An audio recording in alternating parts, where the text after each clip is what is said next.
In the summer of 1855, Belverton, Tennessee was a town marked by simplicity and routine, where neighbors greeted one another with polite nods, and the local market thrummed quietly with the rhythm of daily life. Into this placid world arrived a widow named Margaret Fairchild.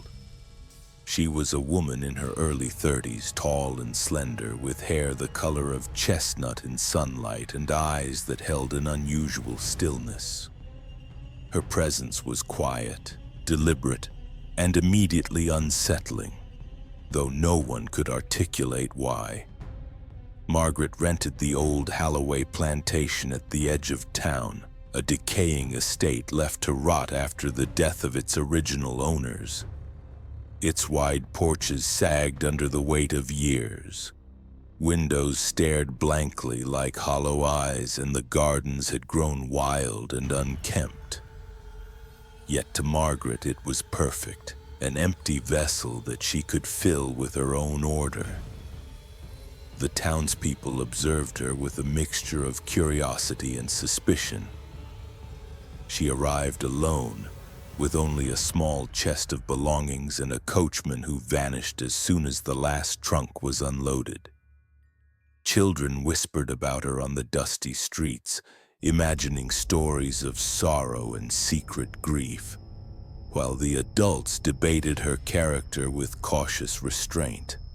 Margaret never offered explanations, never invited questions, and always smiled in a way that suggested politeness, not warmth. Her steps were measured, her gestures minimal, but every movement hinted at a mind that observed more than it revealed. She did not engage in idle talk, yet she knew exactly when to appear at the market, at the church, or along the dirt roads where townsfolk gathered.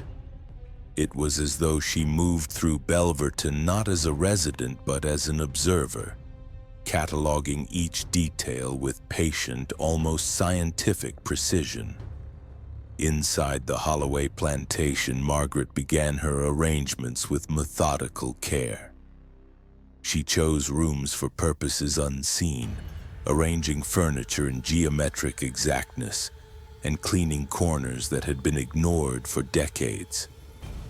There was no chaos in her world, only a deliberate order that unsettled anyone who visited. Even the air of the house felt different, heavy with the scent of polished wood and faint herbs, a subtle layering that suggested intention beyond mere hygiene. Local rumors began to circulate. Margaret was meticulous, perhaps obsessive, but no one could discern why. She seemed to anticipate the rhythm of the town itself, moving in concert with it while remaining utterly separate. Despite her quietude, Margaret's reputation began to precede her.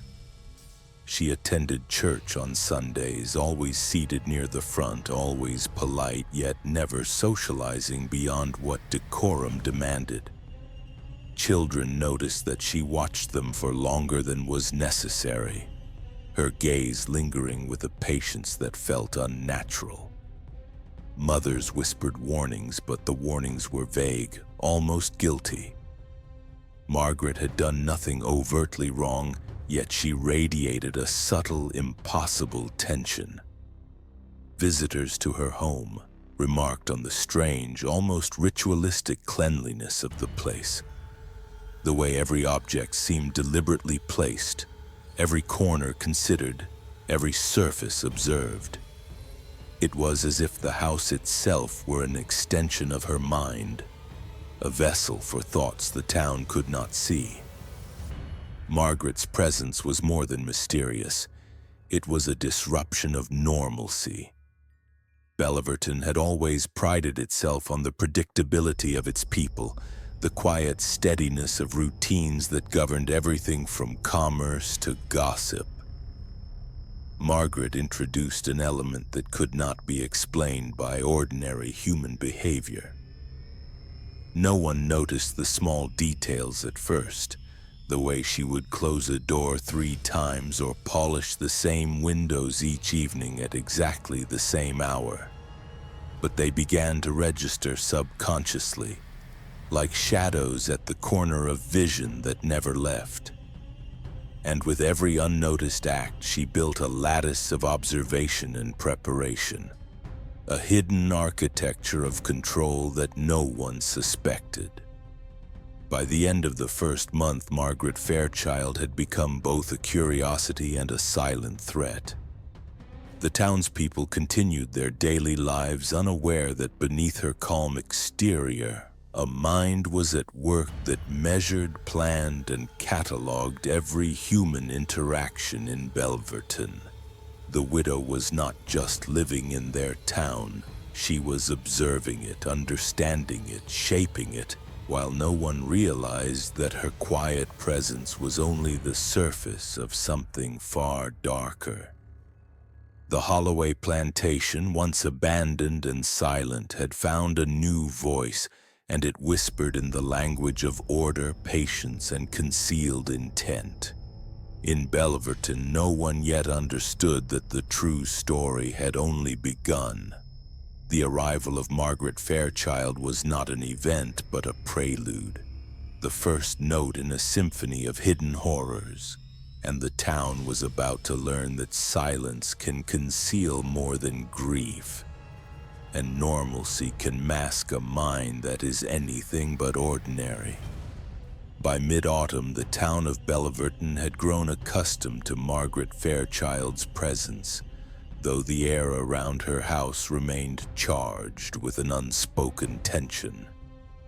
It was during a routine visit from the local carpenter, Mr. Aldridge, that the first glimpse of her peculiar obsession became known. When he stepped into the nursery, he found not one or two cradles, as might be expected in a home anticipating children, but 16 identical cradles, each carved from pale oak and polished to a cold, sterile perfection. The sheer number was incomprehensible, and the way they were arranged, lined in precise rows, equidistant as if part of a meticulous grid, was unsettling. Each cradle seemed to occupy its own space in a larger, invisible design, a geometry that felt deliberate and immovable.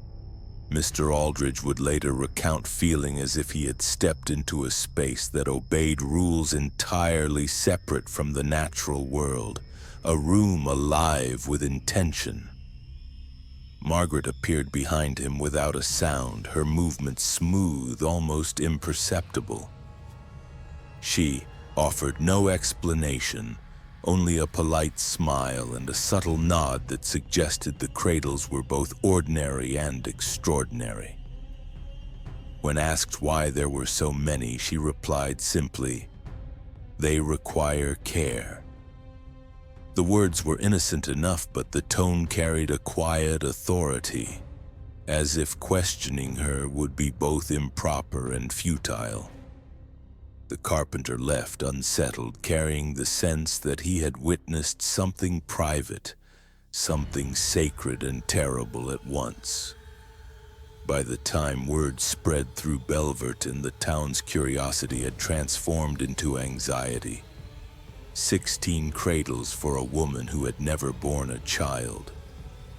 It was a fact too strange to ignore, yet too inexplicable to confront. Neighbors began to notice patterns in Margaret's movements. She tended to the cradles with ritualistic precision, entering the nursery at dawn and dusk, always in the same sequence, always in silence. Her hands moved with delicate care, polishing, adjusting, straightening. She whispered to each empty cradle soft words that carried no audible meaning but seemed charged with intent. Some townsfolk, those brave enough to observe from afar, swore they glimpsed a flicker of emotion in her eyes, an intimacy that was deeply unnatural, an attachment not to wood and fabric but to some invisible presence within each cradle. Children were the first to speak of it, with frightened whispers of the cradle lady and the empty babies. though no one could tell whether they meant the Cradles themselves or what Margaret might be hiding. In town, speculation took root like a weed in fertile soil. Some suggested sorrow, a maternal grief that had been denied by fate. Others whispered more sinister possibilities. Could she be practicing some secret science or occult ritual? The notion was dismissed by polite society, yet the fear lingered in subtle ways. Shopkeepers reported that Margaret would arrive precisely when the market was quietest, spending hours selecting small items with exacting care, then vanishing with them, leaving no trace of her intentions. At church, she would linger in the pews, watching families with a calm detachment, noting the movements of children, cataloging the conversations of adults. Her behavior was courteous, predictable, and yet profoundly alien, a signal that she was operating according to rules no one could comprehend. The Cradles themselves became objects of obsession. Each contained small, deliberate alterations, carved initials, faint symbols etched into the base, subtle marks invisible except to the closest scrutiny. They were all unique, yet part of a coherent system. Some in town began to wonder if the Cradles were not furniture at all, but instruments, devices of some private purpose. Children avoided the windows overlooking the nursery. Adults found themselves glancing at it during daily routines, sensing that the room held answers no one dared seek. Margaret, for her part, neither encouraged nor rebuffed this attention. She existed within a sphere of self-contained logic, unconcerned with the reactions of others, yet perfectly aware of them. As the weeks passed, Margaret's actions began to exert a psychological pull on Belverton itself. Housewives remarked that their own routines felt inadequate, that the calm, mechanical precision with which she moved through the house was somehow judgmental. Fathers noticed their children's curiosity and fear in equal measure. The Cradles were no longer merely pieces of wood. They had become symbols, vessels of anxiety and fascination. Margaret's obsession radiated outward, subtly shaping the thoughts and behaviors of those around her. Fear began to blend with admiration in a disquieting mixture, as the town struggled to understand how one person could command attention simply by observing, tending, and persisting in ritualistic acts. By the end of the season, it was clear that Margaret Fairchild's Cradles were more than furniture. They were a window into a mind that combined patient care with quiet menace, precision with secrecy. Each cradle represented both an idea and a threat, a trace of methodical thought that was invisible yet impossible to ignore. Belverton had unknowingly entered her orbit, caught between fascination and dread, as the lines between routine, ritual, and obsession began to blur. Margaret's silence was no longer empty. It was a carefully constructed signal, a reminder that some horrors do not announce themselves but wait patiently, cloaked in normalcy, until the world is ready to see them. By the early winter of 1855, Belverton was no longer merely curious about Margaret Fairchild. It was unsettled in ways it could not name. Quiet rumors had begun to solidify into observations. Families noted a strange pattern. Children who had wandered too close to the Holloway plantation would return home pale, subdued, or strangely silent. They spoke little of what they had seen, but some whispered about the whispering Cradles or the woman who watched too carefully. Adults began to connect these occurrences with Margaret's visits to the town market, church, or the riverbank. At first, the correlation was dismissed as coincidence. Yet with each passing week, the coincidences multiplied, building a lattice of unease that wrapped around the town with a quiet, suffocating pressure. The first disappearance drew little attention beyond a faint tremor of anxiety. A boy named Thomas Whitaker, 8 years old, failed to return from the woods where he had gone to collect firewood. Search parties found nothing but the deep tracks of small feet leading toward the Holloway property, stopping abruptly at the edge of the overgrown garden. Margaret, when questioned, offered polite concern but no answers. Her tone was careful, measured, almost rehearsed. She did not protest when suspicion lingered, nor did she invite inquiry. It was as if she were silently marking the town's awareness of her power without overtly exercising it. Within days, other disappearances followed. A young girl, faint and trembling, vanished after crossing the river to fetch water. A pair of brothers failed to return from the field, leaving their chores undone, the fields oddly still. Each time, the missing children were last seen near paths that intersected with Margaret's movements, but always at a distance that prevented anyone from witnessing her directly. The town was left with fragments. A glimpse of her coat near the forest edge, a shadow near the river, the faintest whisper of a voice where no one else had been. Fear began to coalesce, subtle and pervasive, like a fog settling into every corner of life. Meanwhile, the cradles in the Holloway nursery grew in sinister significance. Residents who dared to look through windows reported seeing Margaret moving from cradle to cradle, her hands brushing over the wood and cloth as though coaxing life from them. Some claimed to hear soft murmurs, too quiet to decipher but distinct enough to suggest that the cradles were more than objects. They were vessels, containers for some presence the town could neither see nor comprehend. The pattern became undeniable. The days the cradles were tended coincided with the children's disappearances. The townsfolk whispered in hushed tones, their curiosity transforming into dread.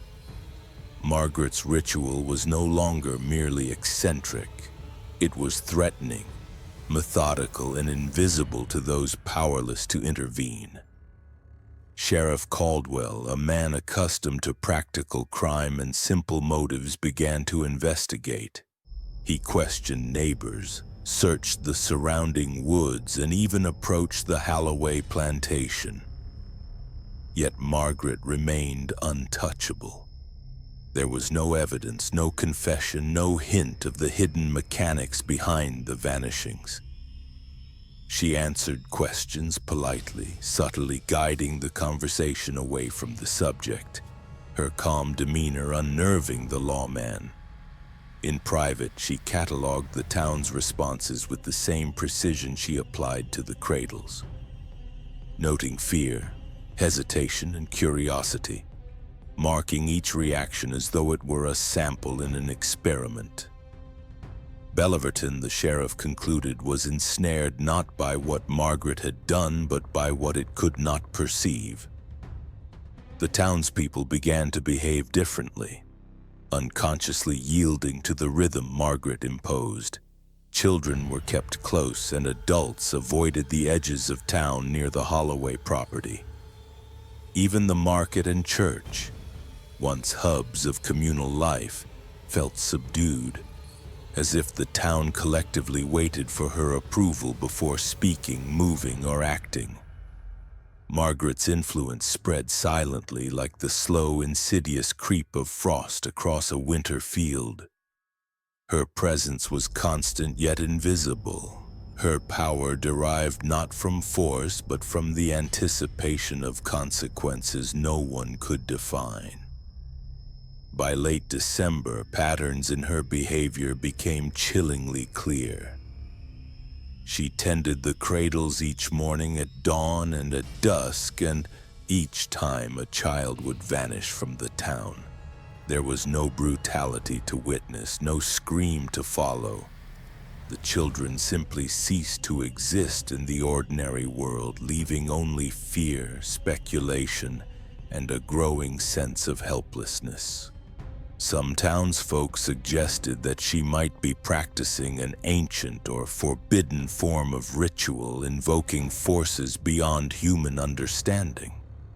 Others whispered about scientific curiosity turned cruel, a hidden experiment in manipulation and control. Whatever the case, the results were the same: fear and absence, consequences perfectly executed, and no visible mechanism to disrupt the pattern.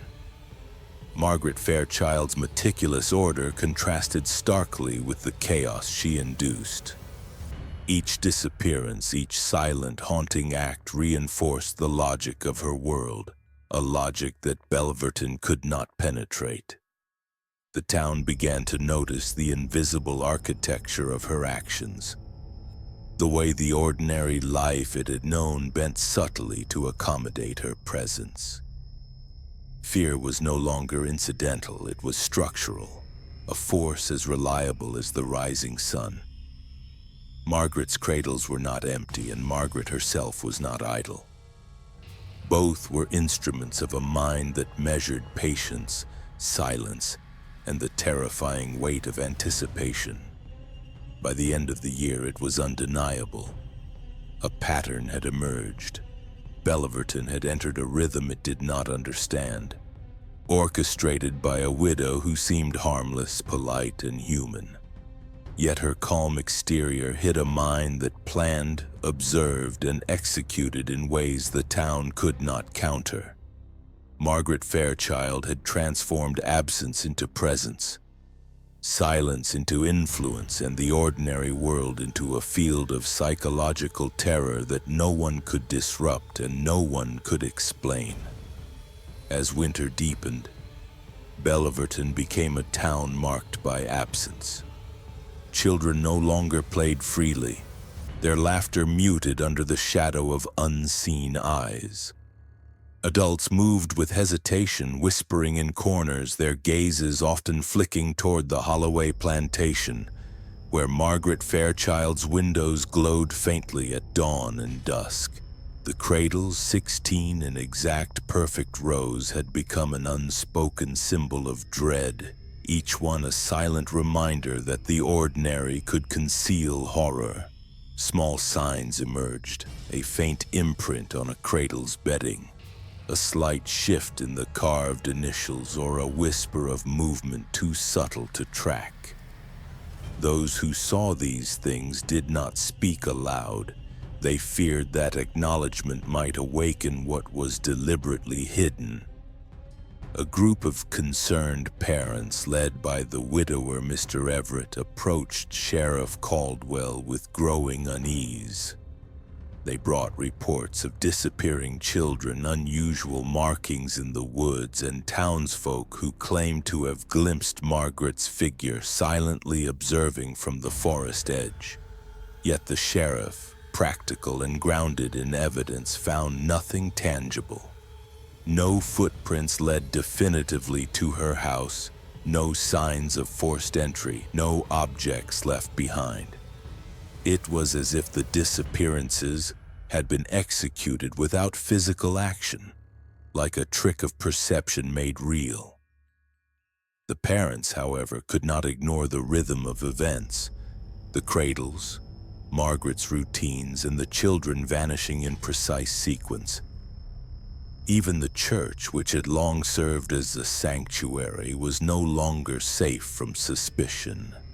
Reverend Holloway noted Margaret's attendance at every morning service, her posture impeccable, her hands folded, her eyes scanning the congregation with a quiet scrutiny that unnerved even the most composed parishioners.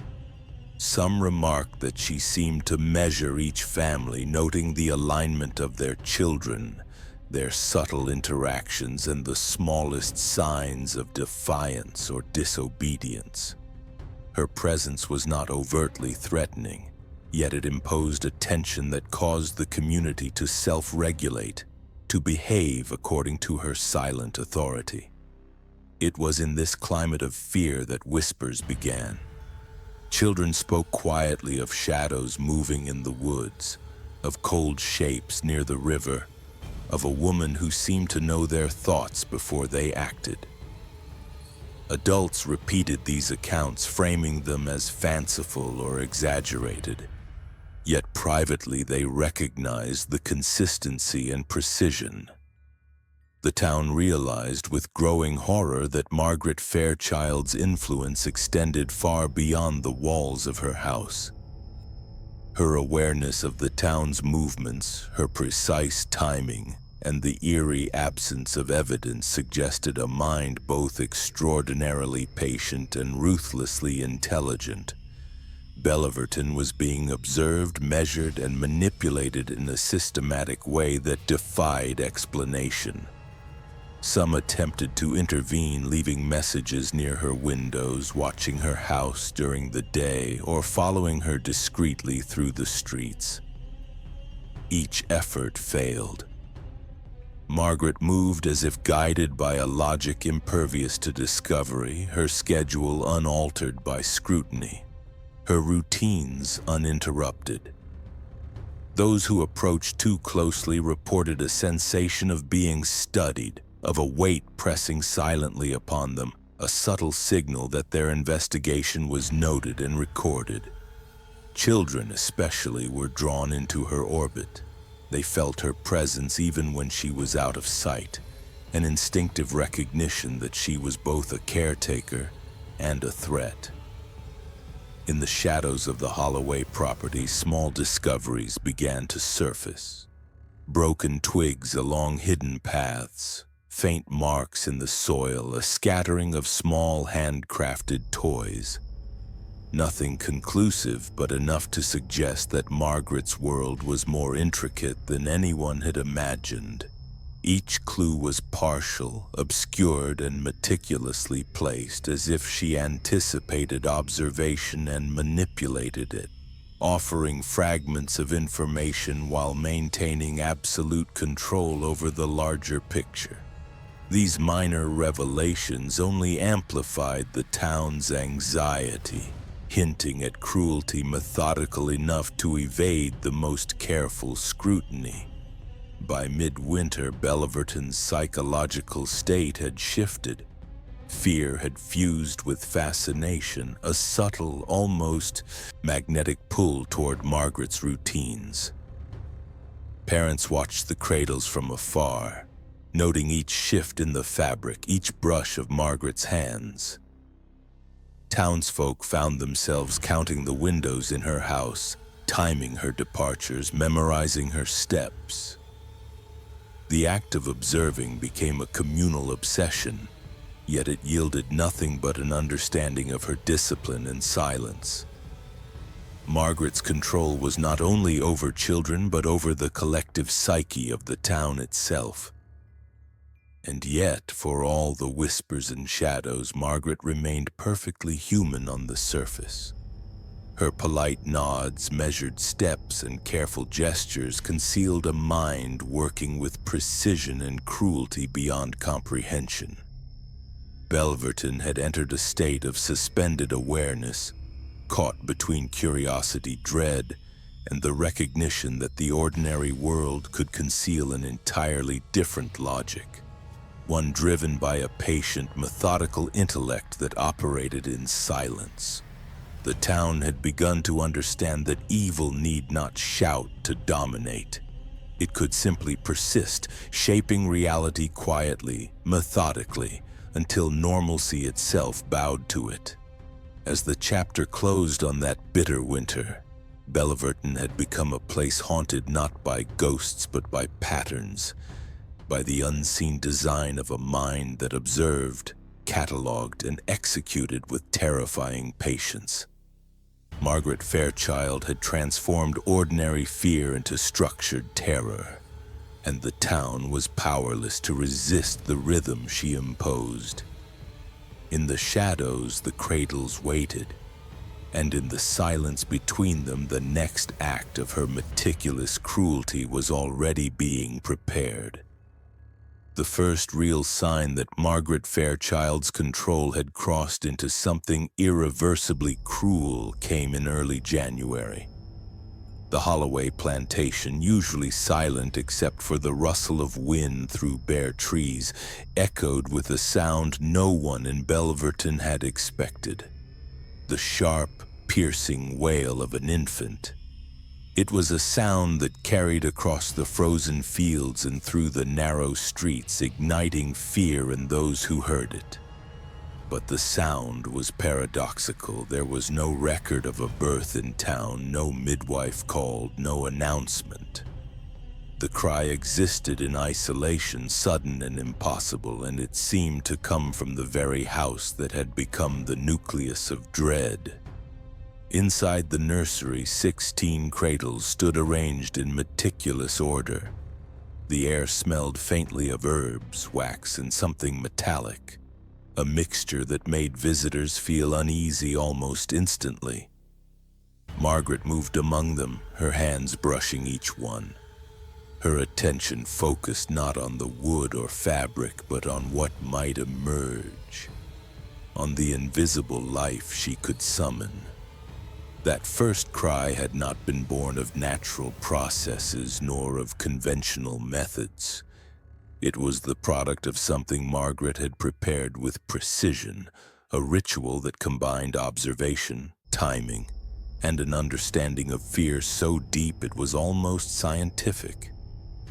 The child in question, discovered only by sound, had no name, no parentage. Yet it existed, tangible in its demands, real in the terror it induced. Neighbors reported feeling the sound as a physical presence. Windows rattled despite calm air, and even those inside their homes felt the weight of the wail pressing against their chests. Margaret did not appear flustered. She did not rush. Her calmness, her measured movements only heightened the unease. Belverton had grown accustomed to absence, to invisible threats, but the presence of a living, crying child, outside the natural bounds of birth and family, forced the town to confront the reality of her method. Margaret was not simply removing children from their lives. She was creating phenomena that challenged perception itself. Sheriff Caldwell, increasingly haunted by his own inability to intervene, sought to investigate directly. He approached the Holloway house under the guise of routine duty, but Margaret greeted him at the door with polite composure. She did not deny the sound, nor did she attempt to obscure it. Instead, she guided him toward the front of the house, gesturing faintly toward the snow-covered fields, as if suggesting that the sound was a natural part of the landscape. Caldwell felt an uneasy press at the edges of reason. He could not deny that the cry existed, but he could not reconcile it with the laws of nature or man. Margaret, observing him closely, catalogued his hesitation with the precision of a scientist noting the response of a subject. Inside the nursery, the Cradles took on a new significance. The child's cry, desperate and insistent, seemed to move from cradle to cradle, as if the sound itself were a message carried by the arrangement of the objects. Margaret responded to it with ritualistic gestures, small movements of her hands, adjustments of cloth, and the quiet placement of her own breath against the wood. She did not soothe, she did not comfort. Instead, she orchestrated, observed, and measured, ensuring that the child's distress was recorded and magnified. The ritual itself became a tool of control, not just over the child, but over the town, over those who heard and imagined it. Families in Belverton awoke to the cries, each house shaken by the impossibility of the phenomenon. Children trembled under blankets, clutching at their parents, asking if the noise was coming from their neighbors or from some unseen force. Adults whispered and shivered, realizing that Margaret Fairchild had moved from the realm of absent influence to active, perceptible terror. The sound became a symbol of the precision with which she worked, a calculated escalation that confirmed the method behind the madness.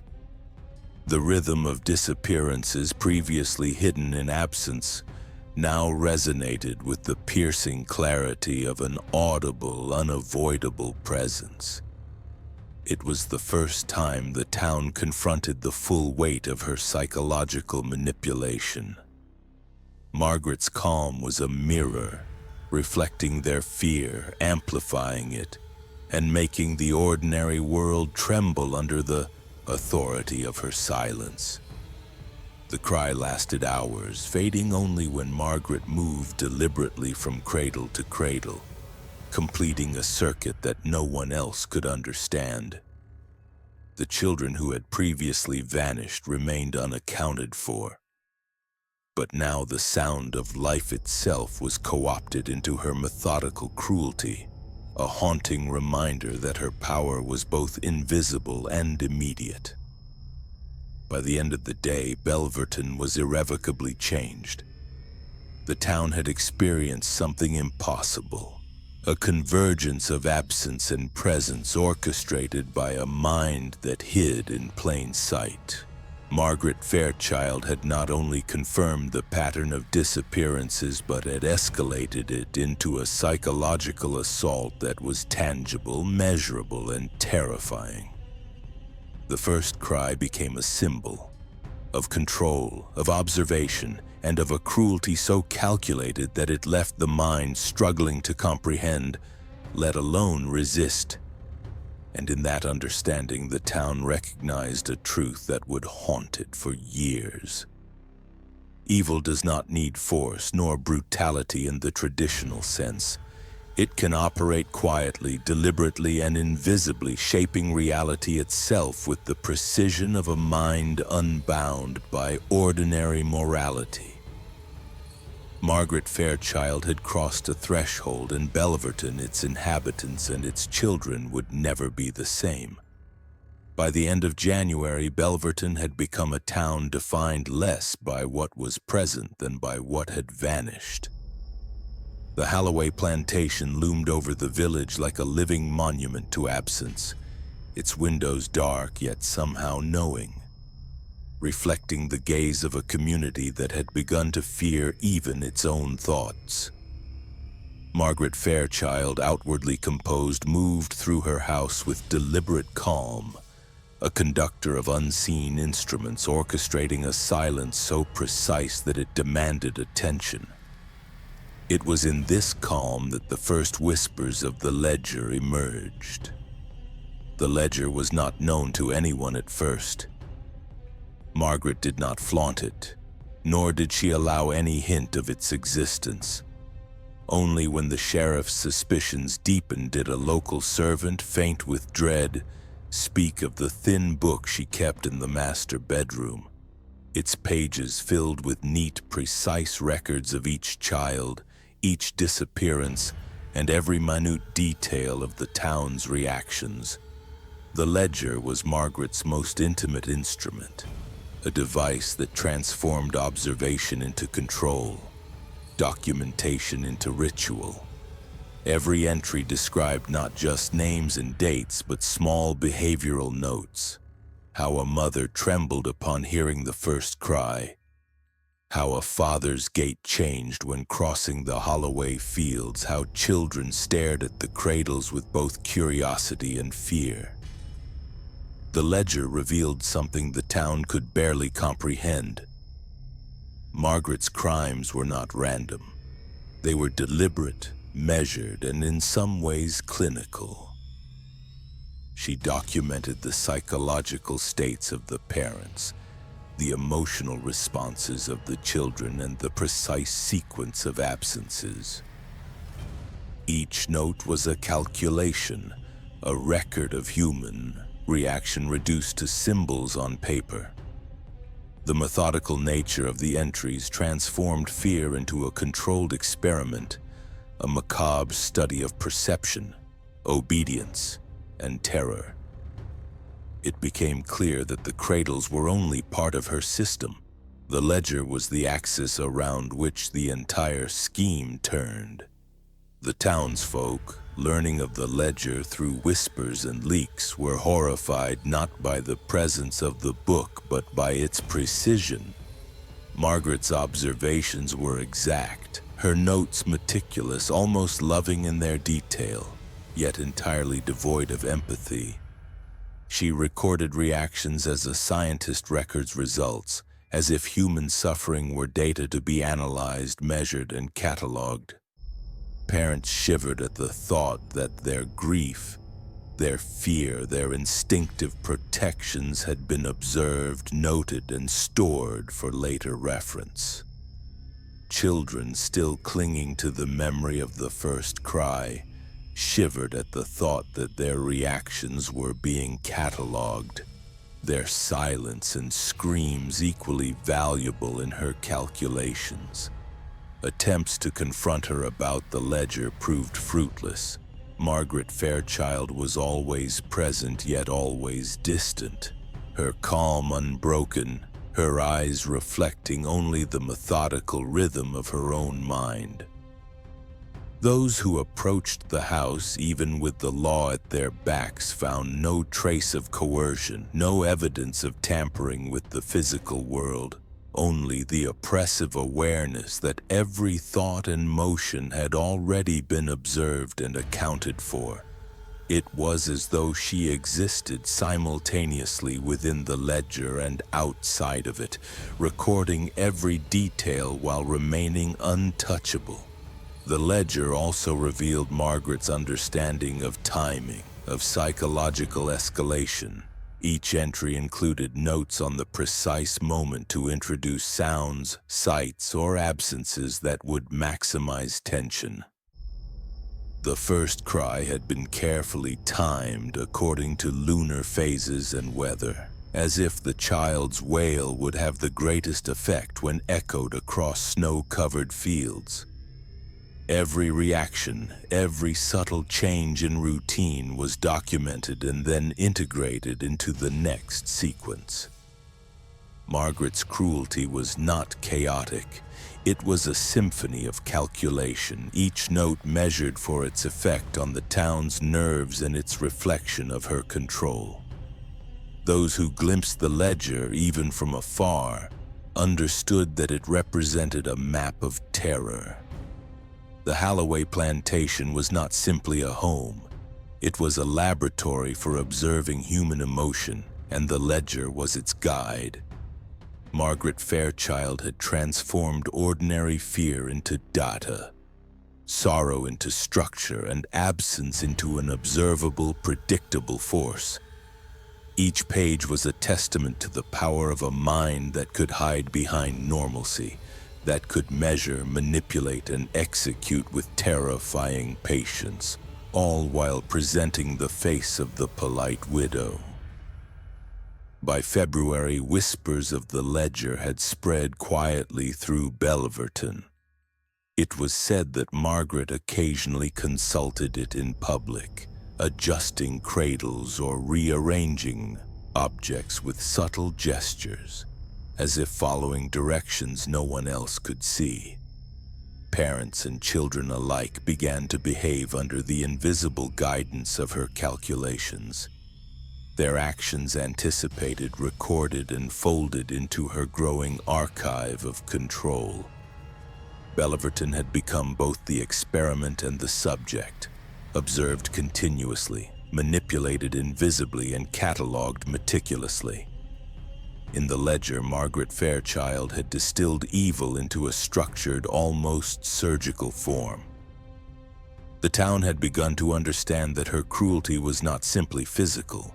It was intellectual, psychological, and inescapable.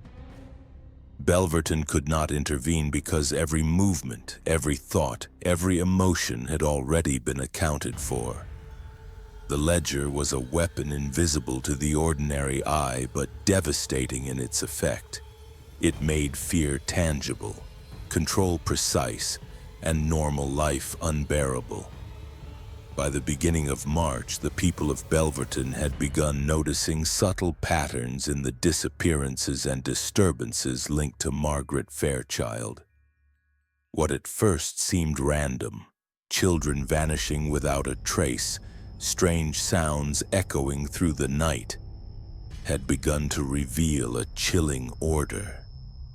The Holloway plantation, with its 16 cradles and whispered rumors of a ledger, had become the axis of a pattern so precise that it felt inevitable, a silent force shaping reality itself. The town's fear had evolved from instinctive terror to analytical unease. They sensed a method behind the madness, yet understanding it fully remained beyond reach. Margaret moved with serene calculation, observing the town from within her house while simultaneously orchestrating events outside. She had learned the rhythms of Belverton, the daily routines of families, the timing of work, even the moments of fatigue when parents were most vulnerable. She timed disappearances and disturbances to coincide with these vulnerabilities, amplifying fear and maintaining a psychological grip that grew stronger with each repetition. The first cry in January had been a test, the ledger in February a map, and now in March patterns were emerging that ensured her control extended beyond the plantation walls into the very behavior of her neighbors. Observant townsfolk noticed that odd noises, the creaking of floorboards, the faint scraping of objects, followed a predictable rhythm. Windows rattled at precise intervals during storms, and mysterious shadows appeared in familiar places, always at moments when the town's attention was divided. Children previously fearless in daylight began avoiding certain streets or buildings, their instinctive caution now influenced by an unseen hand. Margaret had transformed fear itself into a predictable element, something she could study, manipulate, and, if necessary, escalate.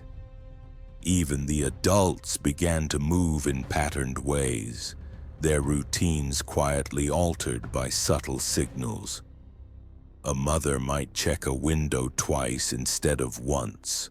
A father might hesitate before leaving a room, each movement unconsciously dictated by Margaret's orchestrations. These behavioral shifts were documented meticulously in her ledger, and she adjusted her next interventions accordingly, reinforcing the pattern. Fear had become both cause and effect, a feedback loop she controlled with surgical precision. Belverton's reality was bending under her influence, and no one knew where observation ended and manipulation began. Margaret also began employing a new form of psychological cruelty, the illusion of choice. She would create opportunities that appeared voluntary, children left momentarily unattended, objects placed within reach. But each option was carefully calculated to provoke specific reactions. Parents discovered items rearranged upon return, notes in handwriting not their own, or doors left slightly ajar, seemingly inviting action. When they inevitably followed these cues, they were recorded in the ledger, their reactions dissected, measured, and stored for later use. The pattern was invisible yet undeniable, a lattice of control built on anticipation and observation rather than force. The children who survived previous disappearances began to internalize the patterns themselves, adjusting behavior in ways that subtly reinforced Margaret's power. They whispered to one another about which cradles were safe to approach, which streets were dangerous, and which sounds to ignore. In doing so, they unknowingly participated in her experiment, confirming the effectiveness of the pattern she had established. Margaret's cruelty relied not on brute strength, but on the silent, methodical shaping of thought, behavior, and expectation. Sheriff Caldwell, increasingly desperate, began to map the patterns as well, attempting to predict Margaret's next moves. But every time he thought he understood the rhythm, it shifted. The pattern was not static. It evolved, responding to his own observations. Margaret had learned to anticipate scrutiny, incorporating his attempts to intervene into her designs. She remained always one step ahead, not through supernatural means, but through meticulous attention to detail, a keen understanding of psychology, and the deliberate manipulation of both perception and circumstance.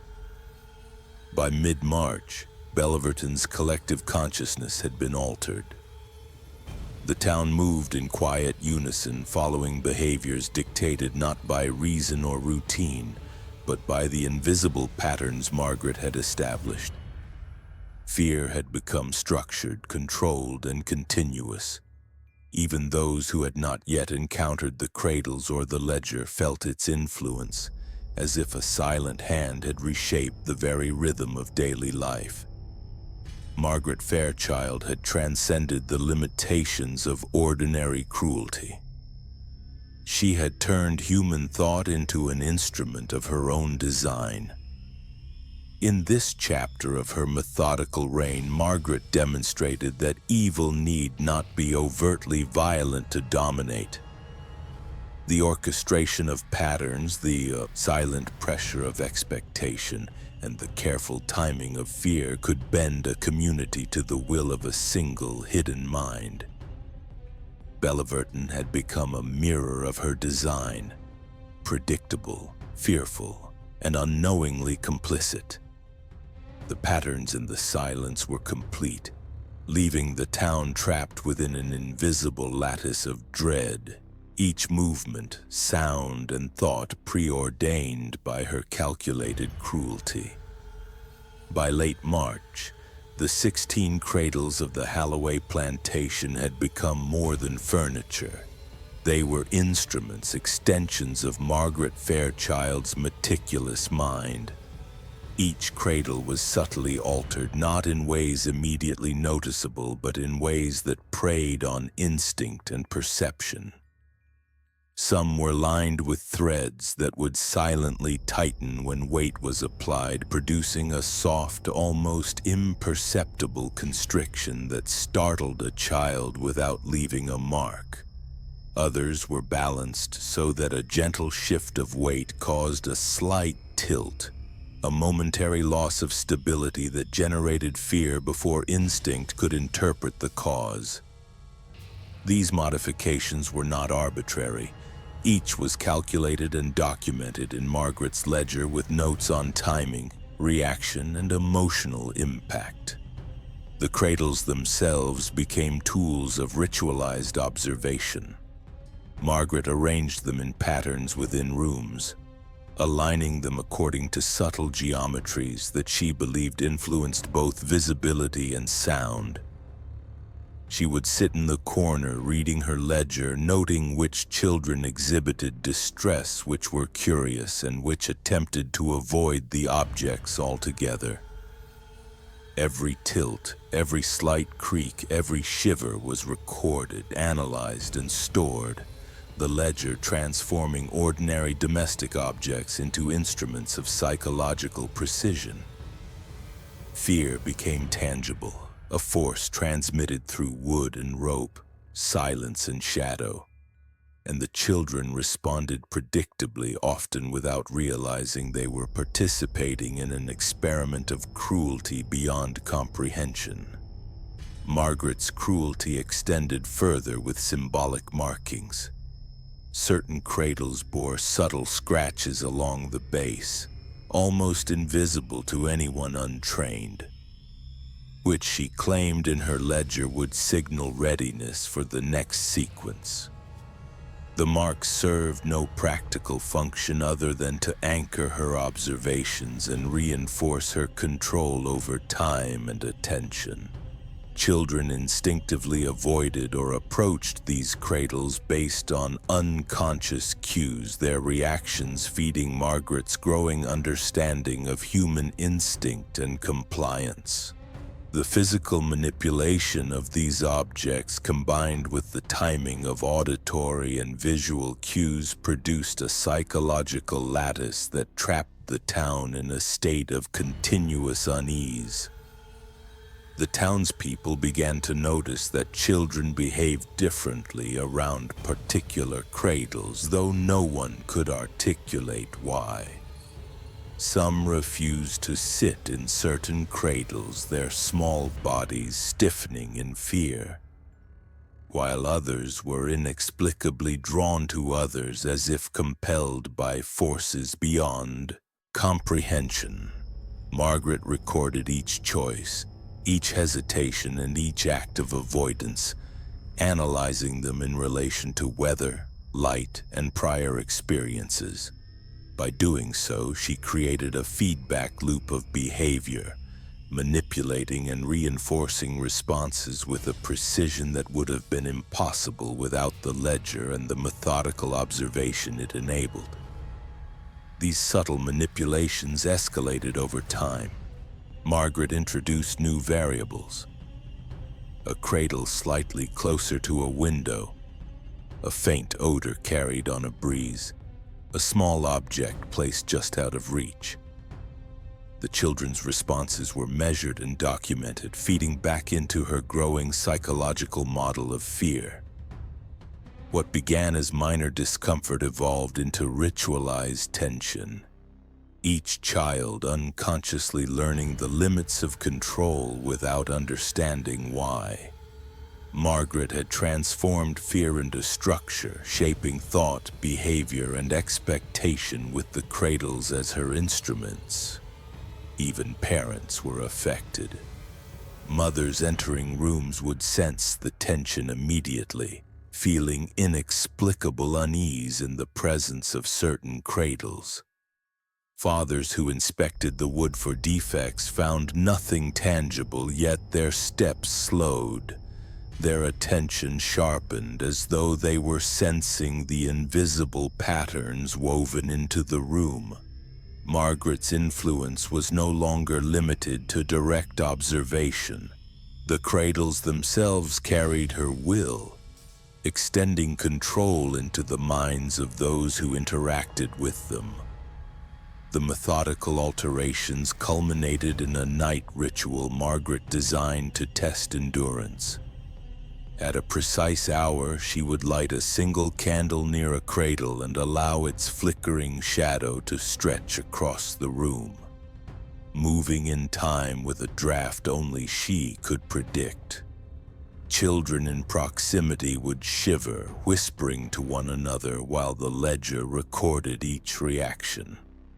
Margaret treated the experiment as a combination of art, science, and cruelty. Every detail mattered, and the results confirmed her growing mastery over both the physical and psychological landscapes of Belverton. By the end of March, it became clear to the town that Margaret Fairchild had transcended conventional cruelty. The cradles were not merely objects, they were extensions of her mind, instruments of observation, manipulation, and ritualized terror. Belverton had been transformed into a laboratory of psychological precision, with the children, parents, and even natural patterns of life incorporated into her experiment. Margaret's control, both subtle and absolute, had reached a new level. No one could act freely without influencing and being influenced by the orchestrated lattice she had constructed. In the marked Cradles, Margaret Fairchild demonstrated that true psychological domination did not require force, only calculation, patience, and an understanding of human instinct. The town's children and adults alike were caught in the invisible web of her design, moving, reacting, and thinking under the silent influence of her mind and her meticulously altered cradles. Fear had become tangible, methodical, and inescapable, and the ledger ensured that every detail was observed, recorded, and refined for the next stage of her orchestrated horror. By April, the Holloway plantation was no longer only a house. It was a machine built to amplify dread. Townsfolk whispered that its walls could speak. At night, when the air was still, mothers claimed they heard faint voices as if children cried behind the plaster. Fathers dismissed it as wind or settling beams, but they too woke with sweat on their necks, unable to deny that the sound seemed deliberate. Margaret Fairchild had studied the building like a surgeon. She mapped where floorboards creaked, where echoes lingered, how drafts slipped through hidden cracks. By moving furniture and aligning her 16 cradles at precise angles, she turned ordinary noises into orchestrated signals. A scratch became a whisper, a groan became a warning. The human mind, primed by fear, did the rest. Children were the most vulnerable. Some woke at night convinced a voice in the wall had called their names. Others swore they heard gentle humming, a lullaby that made their bodies rise from bed before they realized they were moving. When questioned, their stories varied in detail but always carried the same rhythm. Sounds without words, whispers without source, guiding them like invisible hands. Margaret documented these responses in her ledger. Child stirs at hum, eyes widen at second tap, follows sound on third. Every hesitation, every instinctive motion was recorded. The adults, though more skeptical, were not immune. Sheriff Caldwell himself admitted that when he lingered outside the nursery, he felt compelled to shift his lantern exactly as the walls groaned, as if anticipating the noise before it came. Families began to avoid certain corners of their homes, claiming the sounds were stronger there. Without realizing it, Belverton moved in step with Margaret's orchestrations, their habits bent by suggestion more than command. Margaret refined her method. She introduced small, deliberate noises. 2 knocks timed with the fall of a shutter, a faint scrape buried under the howl of wind. These sounds carried no clear message, yet they guided behavior. Mothers rushed to check children, fathers locked doors again, neighbors leaned out windows at the exact same moment. The town became synchronized by her whispers. Fear was no longer chaotic, it was rhythmic, predictable, and structured. What disturbed Caldwell most was how the house seemed alive. When he and the Reverend ventured close one evening, they swore the walls responded to their presence, groaning in sequence with their steps. He wrote in his notes, "It knows we are here." Of course, the house knew nothing. It was Margaret orchestrating every creak, every echo with the calm precision of a conductor leading an unseen choir. By mid-April, Belverton no longer trusted silence. Even in their own homes, townsfolk listened for cues, waiting for sounds that might dictate their next move. Margaret had found a way to weaponize the ordinary, to make people fear not her hand but the air itself. She had transformed her house into an extension of her mind, every wall a channel, every whisper a tool. Evil did not need violence to dominate Belverton. It needed only suggestion, patience, and a ledger that turned sound into a map of human response.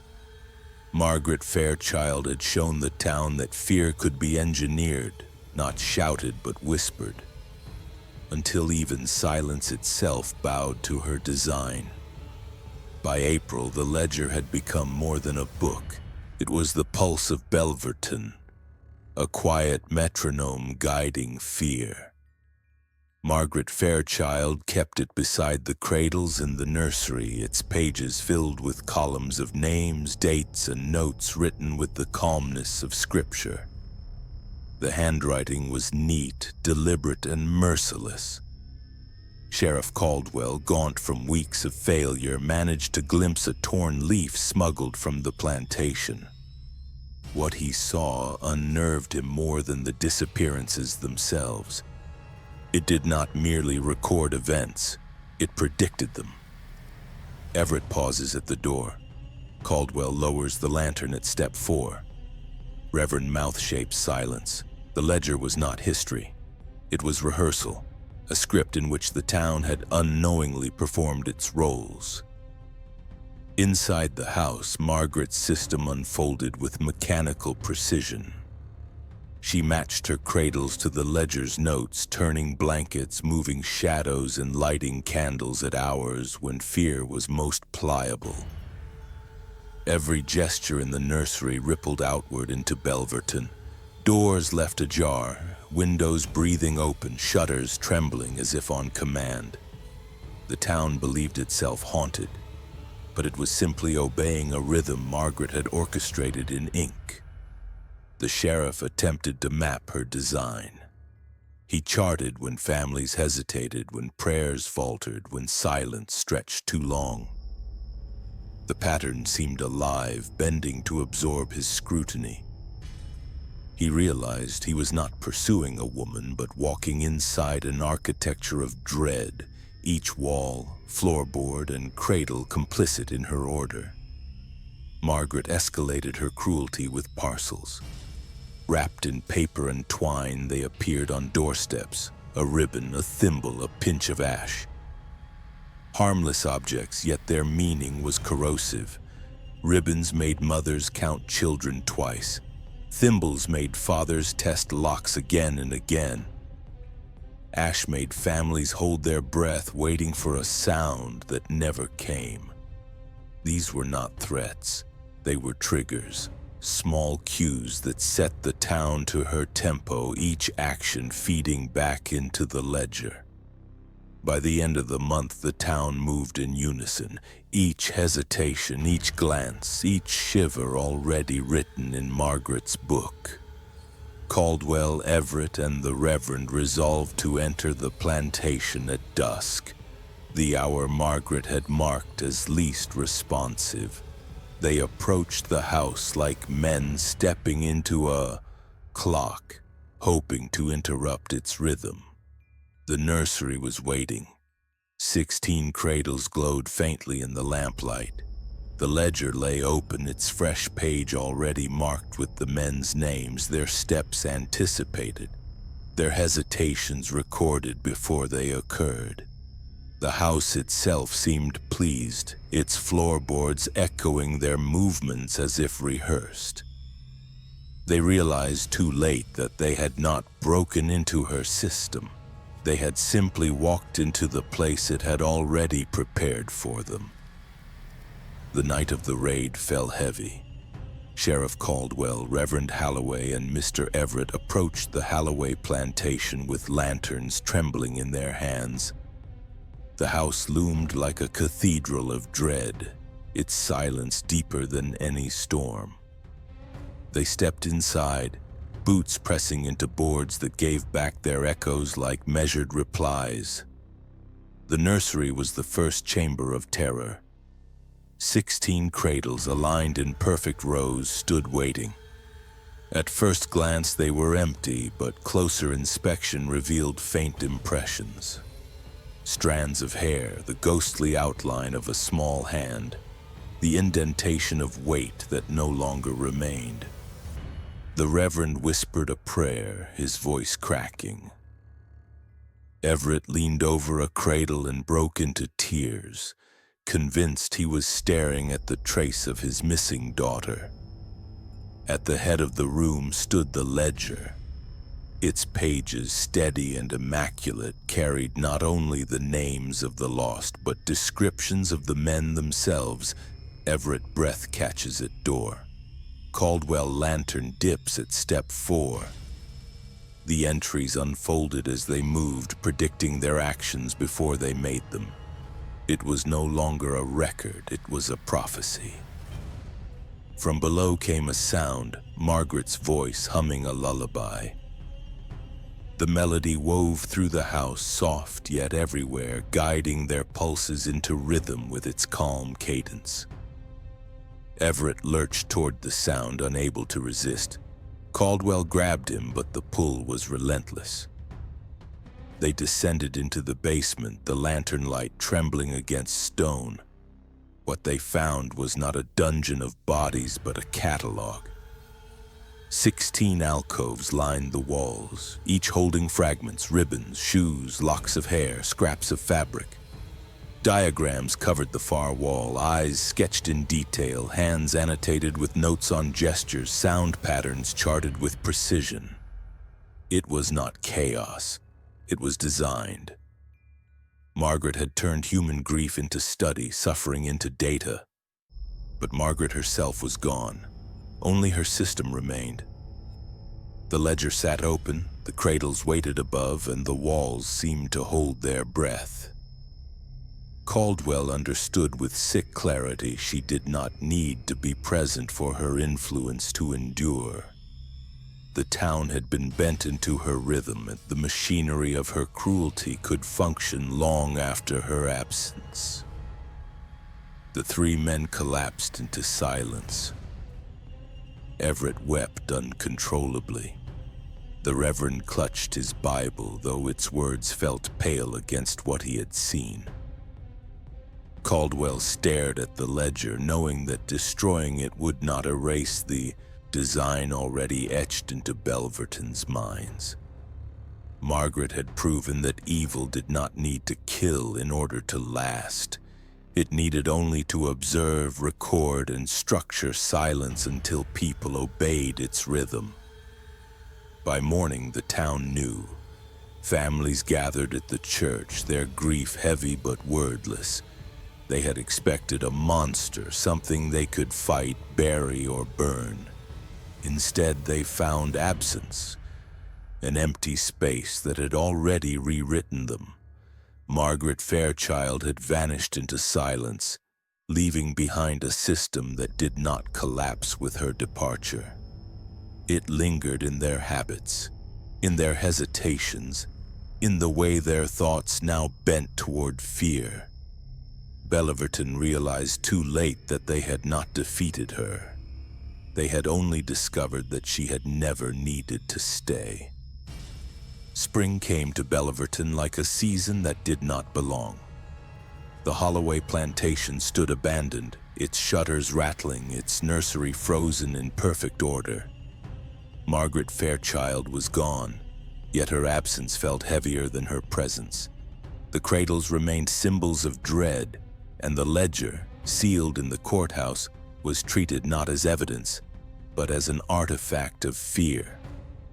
Belverton tried to resume life. Markets opened, church bells rang, children returned to school. But nothing was ordinary. Mothers checked their doors twice, fathers lingered at windows, and children refused to sleep alone. The town had learned that evil could hide in silence, and that knowledge left no one untouched. Officials from the county studied the case, baffled. They found no bodies, only fragments, ribbons, hair, fabric, and pages of meticulous notes reducing grief to data points. Laws soon followed, stricter oversight of missing children, closer watch on estates, greater record-keeping. Belverton had forced the outside world to admit that terror could be methodical, invisible, and devastating without a drop of blood spilled in public. Yet reforms brought little peace. Families built small memorials at the plantation's edge, wooden crosses with no names, only dates of loss. A stone marker was later placed there, carved with the words, "In memory of those unseen." Still, each spring wind that passed through town carried with it the echo of a lullaby, and many swore they glimpsed a tall, still figure at the fields at dawn. Whether Margaret had truly fled or dissolved into the pattern she created, no one could agree. Her story spread beyond Belverton, retold as both warning and parable. She became the face of what writers called silent evil, not the brutality that erupts, but the cruelty that watches, waits, and reshapes ordinary life. Margaret Fairchild showed that horror thrives not in chaos but in order, not in noise but in patience.